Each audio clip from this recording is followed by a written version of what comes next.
Ailə institutunu məhv eləyirlər, dəyərli izləyicilər. Milli dəyərlərimizi məhv eləyirlər. Kişi-qadın münasibətlərini məhv eləyirlər. Harda? Bəzi televiziya kanallarında, bəzi həmkarlarımızın verilişlərində ailə münasibətləri bütün çılpaqlığı ilə efirdə olur. Mən artıq tamaşaçıların, o müğənnilərin ailə həyatı, utanmaz münasibətləri ilə bağlı dediklərindən necə bezdiklərini bilirəm. Bəli, müğənnilər çıxırlar, mənim uşağım atasızdır və yaxud da ki, evli kişidən uşaq doğmuşam və s. uşağımın atası kimdir onu belə bilmirəm deyənləri artıq bəlkə də öyrəşib və yaxud da artıq iyrəniblər. Amma indi Azərbaycan cəmiyyətinin bağrından qopan sıravi vətəndaşlar, insanlar, ər-arvadlar çıxırlar efirdə, ağızlarına gələni deyirlər.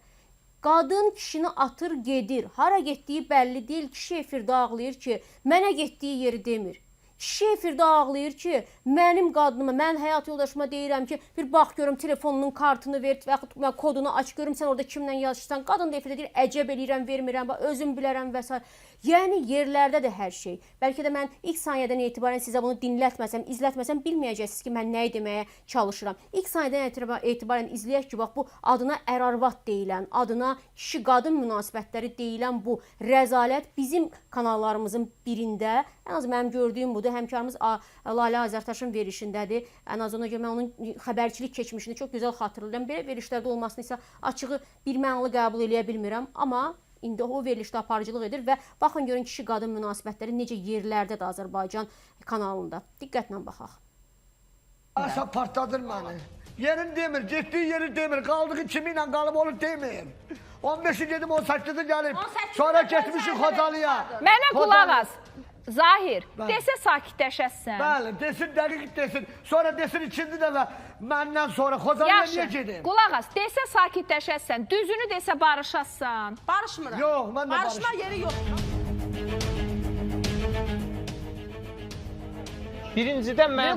Mən birincidən canım üzr istəyirəm, qutarmışam, pısım var sana. 2 dənə uşağı atıb üzr istəyirəm, 4-də gedim. İkinci həyatımı da o uşağa görə qurmaram. Sən mənim qoluma tutsan deyirsən ki, bundan gedir. Estağfurullah, sən nə var? Ay, gör, 10 min əhali bura baxır. Bir böyük kiçik yeri bir. Adam... Uşaqmadan 4 ay keçmiş, qaça-qaça gedib evlənmişsən. Uşağın körpədir, sənə kim baxmalıydı? Baxıcı tutubsan da ona görə də bugün yola getmirsən. Yaxşı, mən zəng eləyirəm, Lalə xanım, qurban olum. Məşğul deyərəm, özü təmizləmə. Mən işləyirəm, Allaha and olsun. Bax, özünə deyirəm, şirkdə orada köməkçi. Dayanmadan mən deyirəm, Zahir, əlimdə işim var. Bir xəbər verirəm. Bakıda işləyirdim, təmizlikdə. Əlimdə işim var. Zəng eləyirsən, alo, nə olur? Qoymur imkan verir. Yaxşı, verdi, danış görək. Zəng eləyirəm buna. Nömrəm məşğul. Nömrəm məşğul. Gələm evə. Deyirəm, bu telefon niyə məşğuldur? Deyir, əcəb eləyirəm, öz şəxsi şimdi mənə qapı açan da var, mənə arxa duran var, mən getməyə yerim də var, əmin əllərdə də olacam. Sən mənni dözsən, sən kişi dözsən. Mən də sənə bir söz deyim. O sualı sənə verirəm, demirsən belə deyim. Mən sənə bir söz deyim. Ay Zeynəb, bircə saniyə. Mən də sənə bir dənə şəxsi fikrimi deyirəm, əsəbləşdirirsiniz artıq. O kişi döysən sözünü sevmirəm. Amma o sözdən sonra o arvadı qəbul edən həqiqətən də kişidir. İstəmirəm, mənim pılımı verin. Gedin boşanın, tutarın da. Nəyə gəlmirsən onu? Nəyə gəlmirsən onu? Gətir, üzr istəyirəm hamıdan. Çıxın gedin də hər hansı həyatınızı yaşayın. Lazımdır bu. Yəni rəzalətdir. Yəni bunun davamı da gəlir. Mən buna baxmışam, amma baxıram ki, artıq mənim də əsəbim dözmür. Lalə Azərtaş demişəm, amma mənim təbii ki, qonağım deyil. Mənim qonağım elə birisi ola bilməz ki, mən də durduğum yerdə həm əsəbləşim, həm də qulaq asım. Dəyərli izləyicilər, amma vəziyyət nədir? Biabırçılıqdır.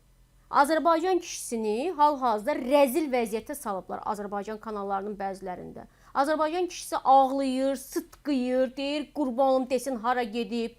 Mənə belə boynuna alsın ki, harda olub, mən onu axtaranda kimin yanına gedib və s. Bunu açıq şəkildə, indi mən demirəm 10 milyon baxır, hesab edir ki 1 milyon baxır. 1 milyonun qabağında bir kişi rəzil vəziyyətdə alnından puçur-puçur tər tökülə-tökülə qadınına deyir ki, həyat yoldaşına deyir ki, sən mənə kiminlə xəyanət eləmişsən, sən mənə demirsən ki, sən kişi deyilsən və s. Biz niyə Azərbaycan kişisini, Azərbaycan insanını bu vəziyyətə salırıq axı? Niyə itə, qurda, düşmənə, ona, buna göstərir ki, bizdə belə problemlər var. Mən demirəm, rəqəmi bastıraq hər şeyin üstünə ki, bizdə hər şey əladır. Amma bu nədir? Bu bizə nə verir cəmiyyət olaraq? Mən onu anlamıram.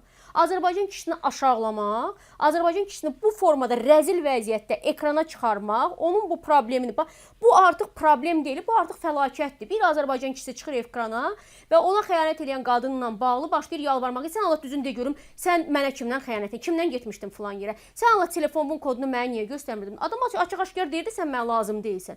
Və bunu bilə-bilə utanmaz efirə çıxıb bunu ictimai müzakirəyə çıxarmaq nə deməkdir? Bizim bildiyimiz dəyərlər hara getdi, çıxdı?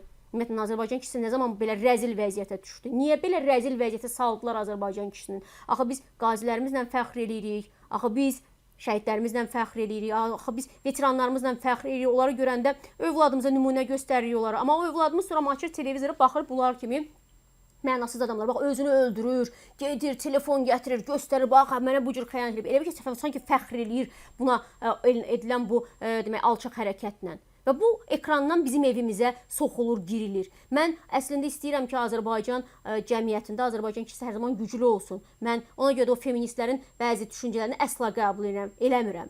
Ona görə ki, Azərbaycan kişisi güclü olanda Azərbaycan cəmiyyəti də güclü olur.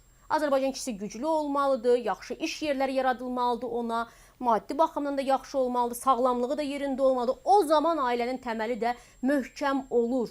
Və bir qadın öz həyat yoldaşınla bağlı əgər ən yüksək sözləri deyirsə, onu heç vaxt aşağılamaq lazım deyil ki, bu başlayıb bu ərpərəsdir, kocam da kocam deyir. Desin də burada nə var ki, nəyi pisdir ki? Bir qadın öz həyat yoldaşını böyütməsi, başının üstünə qaldırması niyə pisdir ki? Belə olmalıdır. Əksini istəyirsiniz ki, çıxsınlar ekrana, efirə desinlər ki, kimdir ki, o kişidir ki, bəyəm. O mu olmalıdır? Nəyə görə bir qadın müsbət bir şeylər söyləyəndə öz həyat yoldaşı haqqında onu pisləyirsiniz? Amma kimsə durub öz həyat yoldaşı haqqında ən aşağı sözləri deyəndə gözümüzü bərəldib ona baxırıq və onu ümumiyyətlə ekrana çıxarırıq. Nəyə görə?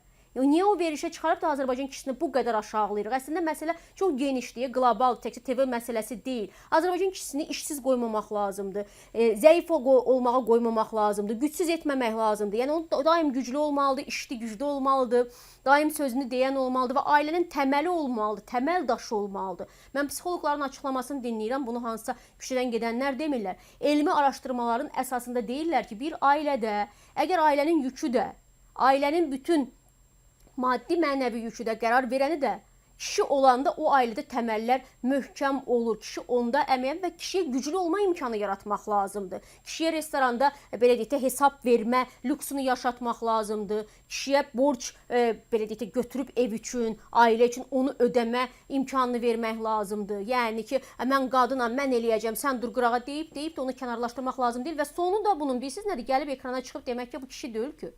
Və sonra da bu bağıra-bağıra, əslində bəlkə də bu qadının dediyini haqlı çıxardır. Bağıra-bağıra deyir ki, sən Allah kimin yanına getmişdin, düzünü deyəndə. Neçə gün kimin yanında olmuşdun? Aparıcı da çox yaxşı şəkildə deyir ki, yaxşı, desə sakitləşəsənmi? Desə ayrılasanmı? Bu qədər rəzilliyi bizim cəmiyyətimizə niyə rəva bilirlər? Axı mən onu anlamıram. Azərbaycan ailəsinin bu rəzil mənzərəsini niyə yaxşı şeylər çıxmır? Mən demirəm, ancaq yaxşı şeylərdən danışaq, problemlərdən danışaq. Amma bu qədər rəzillik nə verir tamaşaçıya? Mən tamaşaçıyam. Mənə heç nə vermir, mənə ürək bulandırmadan başqa bir şey vermir. Sizə nə verir dəyərli izləyicilər? Azərbaycan kişisinin gözdən salınması, Azərbaycan ailəsinin iyrəncləşdirilməsi, Azərbaycan cəmiyyətinin təməl daşı olan ailənin bu cür dəyərsizləşdirilməsi başqa bir nəticə vermir bizə. Qoskoca bir heç verir bizə. O baxımdan da bu bir tənzimləməyə getməlidir. Bunun qarşısı alınmalıdır. Əks halda sabah bir gün uşaqlarımız gəlib, gənclərimiz gəlib 30-35 yaşına çatıb evlənmək istəməyəndə oğlanlarımız, qızlarımız da ay Allah indi oğlanlar bilsiz nədir deyib ərə getmək istəməyəndə mən sizdən soruşacağım ki, nə oldu birdən-birə ailə institutuna bu qədər maraqsızlıq, bu qədər inamsızlıq, bu qədər ikrah yarandı? Bax, ailə institutuna ikrahı yaradan belə-belə süjetlərdir, belə-belə müsahibələrdir, ekrana çıxıb özünü yerə atan kişilərdir. Ki, qadınlar, qızlar baxırlar, deyirlər, Allah göstərməsin, bəlkə mən də getdim 3 il sonra mənimlə də bağlı belə bir hadisə oldu.